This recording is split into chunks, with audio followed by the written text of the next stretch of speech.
going on, guys? I'm sorry it's been a while since I made a video. If you enjoy watching these, I haven't really had inspiring subjects to write about. I've had I have a couple ideas and I'll probably do those soon, but I wanted to make them a little thicker. This one I just kind of want to talk about myself because I haven't really made a video where I explain what this is, why I'm doing it, why you should trust what I think at all. Basically, I'm an only child. I grew up with a family that was happy. My parents were married until I was 18. I didn't really have any trouble. Lived in the same place my whole life. So the way I saw it is that I just didn't really have a lot on my mind. I didn't have a lot of girlfriends. I did okay in school. So there wasn't a lot that worried me. And I was Christian. I was kind of brainwashed to be a Christian. My parents were Christian and their parents were Christian. And my best friend Sam's family were all churchgoers, so it was just the thing to do and it seemed normal. That was what I believed. And we went to a church called the Nazarene here in Auburn. And there was a guy named Jim Michael who was an amazing personality and taught us a ton about belief and religion and answered questions that preachers would shake hearing. You know, they would not even want to come close to those touchy subjects. And because we were kids, we were curious, and he changed all of our lives, I think, just being able to be brave enough as a pastor to explain things that no one else wanted to explain to us. And he eventually got fired because he was just too close with the children. He punched someone in the butt, and a new kid told their parents about it. And with pastors and butt punches, one thing leads to another. So that's just a weird side note. But anyway, that was a life-changing experience to learn from him and go to church camp and all that. So I'd always been questioning and I'd always been wondering, and God was heavy in my mind my whole life. Just, what does it mean? What's the meaning of life? Why are we here? Everything. So I started reading one day. I opened up the Bible and I read the first Psalm. And I didn't do that on purpose. I just one day became hungry and I went and found a paperback Bible that I knew I had in my house somewhere that had been given for free. And I just opened it. And it was on Psalm 1 and I read it. And in those words, it seemed to explain my thoughts. There was something magical that happened that day because the feelings that I was talking about having about God and things my whole life were depicted right there in the beginning of the Psalms. Just 1, 2, and 3. The first 3 Psalms were just reading my mind as I read it. And it ended with something like, "This day you've become the Son of God. This day I am God and I'm calling you my son." So that, on top of it being the final sentence of those Psalms, and that was just the one day, I felt so empowered with this, like, quote-unquote holy energy, like I felt special. So I went outside and something had clicked because I was able to start relinquishing doubt. There's a wall between you and belief, or you and spirituality, you and open-mindedness, and it's doubt. And it has this effect that makes you feel silly. It makes you feel stupid. Like something, even if you're alone, when you're praying out loud or something, you might feel silly. You know, it's a negative thought process. You have to break through that, and it takes practice. It's the same thing as like speaking in front of people or playing music.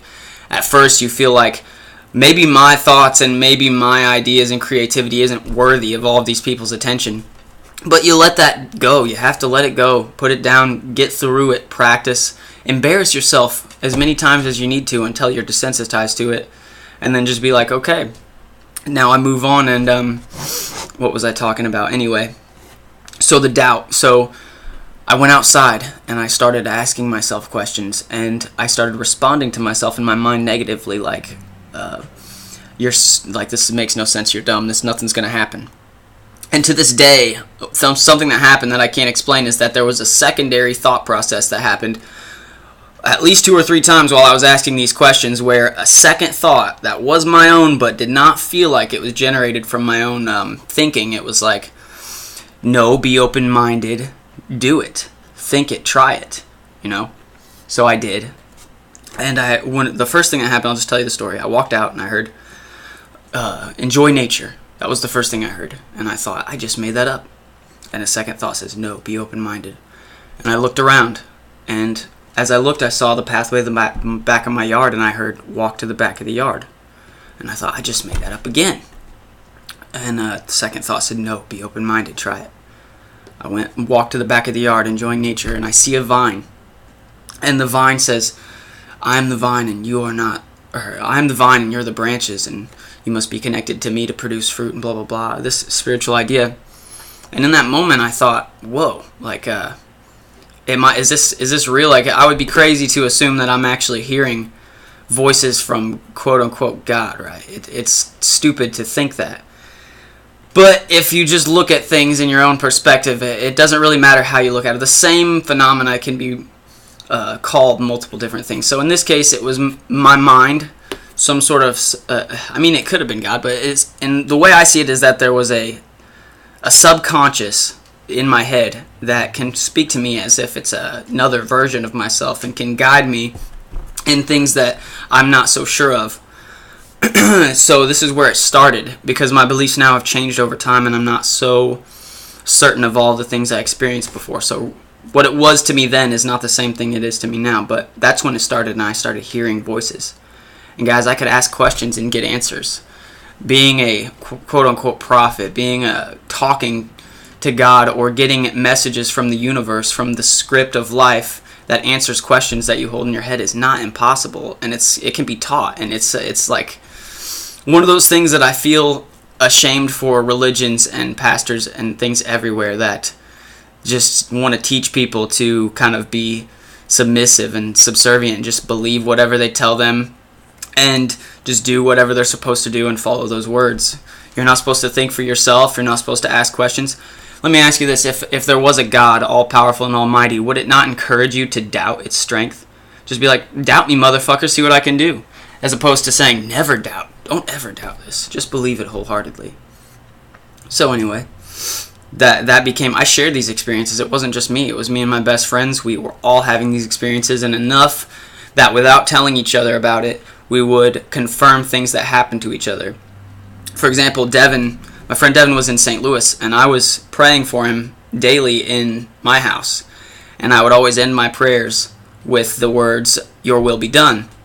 When Devin came back from St. Louis and was speaking to me, he mentioned to me that he could hear me praying for him, and he heard me say, "Your will be done." He said those words to me exactly, and those were always the last words that I spoke in the prayer. The prayers were different for whatever the thing I spoke to him about was, but it was always that at the end, and he said that. There was no way for him to know that, and that could be an extreme coincidence. But there were things like that that would recurringly happen that would make us say, okay, we're on the right track. This is something that's really happening to us. And we were experiencing things that made us sure that we weren't crazy. So over time goes by, I start to diverge. This voice, this feeling started leading me off course. And by off course, I mean off the course of the written word, off the course of what I'm supposedly supposed to believe. But it was the same voice and the same feelings, so I just kept following them, and I kept following them into like mystery. It was mystery. It was leading me towards the mysterious, and the mysterious to Christians is kind of strange. It's like witchcraft or something like that. You're not supposed to go towards the mysterious. But in my mind, God was saying, that's me, and I want to be known, that there's something out there that needs to be figured out, and that the entirety of this universe is what I'm contained of. You can't know me if you don't know it. So I thought, okay, and I started researching all the stuff that I was interested in, and one by one, it connected with experiences I had, psychedelic experiences, religious experiences, belief experiences, and then one day I started hearing about DMT and its explanations, and I think I saw DMT, the spirit molecule, and I also saw a movie called Alex Gray's Chapel of Sacred Mirrors, which both changed my life. They were amazing spiritual documentaries. And one's just art, but the other one, DMT, the Spirit Molecule, is a fantastic movie. If you're any kind of doubter in the chemical power of these substances, go ahead and watch that. There's plenty of scientists and people with credentials to tell you all about it. Anyway, so I got so interested in it that I had to do it, and I started, this thought occurred to me. These things started falling into place, and I started thinking, why is no one paying attention to this? I mean, psychedelics and these chemicals and these experiences are literally the foundation of our beliefs and our systems of, like, everything is built up from these things. And I wondered why no one was paying attention to it. It's like if you were in a room with a blazing fire and you're going, hey guys, there's a fire, we need to get the fuck out of here or do something about it. And everyone's just like, I don't see a fire, I don't know. Yeah, there's a fire, sweet. That is the reaction I'm getting from the world, that we're all getting from these really fucking crazy facts. I mean, let me just propose a question to you. Does it seem like a coincidence that something that could originate religion, cause you to have spiritual experiences, kill you, heal you, or feed you, are gone in days, raise up and have an unusual way they stand out from nature? Is that a fucking coincidence? What do you eat? Don't you eat foods? Don't foods come from the ground? What do you drink? Doesn't that come from the earth? Why is everything else that you think that you're looking for in your life come from some other invisible place? Why? Why would you think that? Whatever has given us the reason to think that what we're looking for is not here in front of us, and that it would have some sort of it would make some sort of complete sense about what we're looking for. So let me just throw a quote from Terence McKenna out and say, he says, people search for telepathy, but notice that if your internal dictionary matches my internal dictionary, my words are floating through the air and reconvening in your head as your own thought. You understand what I mean. That is telepathy. It's just carried on mouth noises. That's the idea that I'm trying to get people to see differently, that the things that we're looking for are so obvious that we can't see the forest through the trees. So this idea that I came to conclude through this research and what I thought God was telling me was that all of the emotions and things that are missing in your heart and in the unsatisfaction of life as a whole, the whole idea that this is suffering and that this is not supposed to be necessarily that way. The whole world is designed to give us, to supply everything that we need for us to provide food, provide water, provide shelter. I don't know how people had shelter before they built houses, but they fucking did, and they did it in caves or they did it under trees. Lots of natural ways to make houses. There was natural ways to do everything. So heal people. I mean, medicine we have today existed back then, except it was like weed. It was created from nature to deal with problems over millions of years that nature had seen happening. So is not the very same thing happening? Is this not a problem that nature's dealing with? And I'm saying that the plants and the mushrooms, they make sense as at least an incredibly spiritual conscious being. Even if it's not God, there is a process that's happening there that fits into a bunch of missing things that we think are gone. Spiritual experiences. Do you want to see God? Do you want to feel God? Do you want to hear from God? Do you want to feel like God is real? All you have to do is eat something. Is that a coincidence? Okay, so if you want to, heal yourself of seizures, you might just have to eat some hash oil. If you want to heal yourself of cancer, you might be able to eat a couple mushrooms in conjunction. If you want to heal yourself of neuropathy, I mean, the fact that you can just eat something should tell you that this was a process that was made for dumbasses like humans that couldn't make scientific things, that there was stuff out there that nature had created. Now, if you go deeper into fungus, it literally lives completely through the ground and allows everything else to sustain that life above it. So trees and grass and plants, they wouldn't even be there if it weren't for the fungus maintaining the biodiversity of the ground to make it healthy for all of those plants. So, for example, certain trees can't even absorb moisture from the soil without it first being chemically changed or the energy altered by fungus. I know it's a little boring, but what I'm saying is fungus rule the planet. Fungus rule the planet. They affect people, they affect trees, they can travel through space. They're the oldest and the largest known living thing on the planet. And it just so happens that fungus are the root of religions and the reason we could carry fire, the reason we were able to make rifles and medicine. That is so fucking coincidental, if that's the case, that I would call anyone stupid to say that it's coincidental. I would call anyone a moron to sit there and not look at those facts and say there's something worth looking deeper there. And if one of those things causes us to have an experience that addresses the entire human problem, the entire human existential threat, not only that, but the entire human problem of missing pieces. Maybe it's just me, because I don't know if you guys, but I feel unsatisfied with life many times, unsatisfied with the amount of adventure, with the amount of purpose, with the amount of meaning. There's just nothing for it. It's like we're slaves walking day by day just to make money, to earn, to stay alive. Why stay alive? What's the point? What are you supposed to learn while you're here? Are you going to do anything? Are you going to try to figure out what the fuck's going on before you die? Or are you just going to be a speck in existence and pretty much never have existed at all, in the span of all time? So I'm asking and I'm pleading for people to join the cause of trying to figure out these mysteries, and to believe in yourself that just your regular brain, and maybe you have an amazing brain, but our average human being brains can actually come up with information on this stuff that people just seem to be looking right over. There's a ton of people out there talking about what I'm talking about, but not all of them are trying to paint the picture for you and put it all together. They're going to tell you this crazy information and that crazy information. But I want to passionately tell you that if you put those things together in your brain, just step back and look at it like a collage at anything in life, and your brain, the powerhouse that it is, will find patterns in it.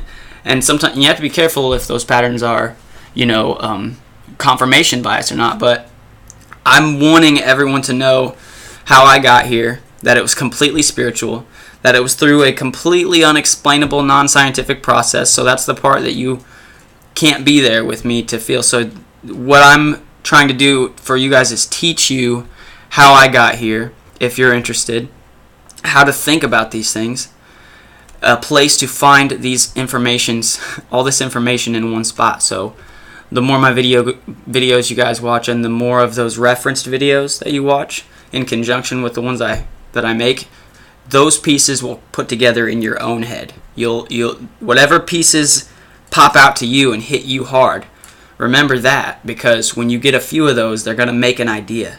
And that idea, I want you to tell me. I want you to tell me that idea, because I probably didn't have that idea. We're different people, I can only see what I can see. And if I can bounce what I see off of you and you tell me something different, then we can just keep doing that. And together, as only a few people or many people, we can come up with as arguable of a point to me as science or as religion. We can come up with the meaning of life on our own as humanity. We can decide, what our purpose is, and we don't need big people to tell us what to think. Although I'm not saying don't listen to them. So I want to appreciate you guys. I want to say I appreciate you guys for watching. And I'm sorry it's been so long since I made a video. I hope this wasn't completely boring and everything. I guess I could have spoken more into my actual journey, but it just goes, I was questioning, I was religious, I learned a bunch of stuff. I basically got my spiritual training in Christianity, and then I went on to be able to interpret the world and all books, not just the Bible, and all things that happen as these spiritual events. And I also remember to make sure I understand they're real events in reality. You can't just see everything as a magical interpretation, or else one day you're going to get stabbed and be like, what the fuck's the meaning of that? And maybe it does have a deep meaning, but you got to remember shit happens. You can't just think because you're a believer and you're positive that nothing bad will ever happen to you. You can, and maybe it'll work for you, but I'm saying in my case, that's usually when disaster's waiting right around the corner, because you've let your guard down or been, ignorant to something because you're too busy thinking you know what's up. So remember, you don't know what's up, but we could know what's up together. And please speak with me in comments or hit me up on Facebook, whatever you got, if you know me, because there's not really anybody on this channel that doesn't know me. So please let's talk. Share with me your ideas. Thanks, guys.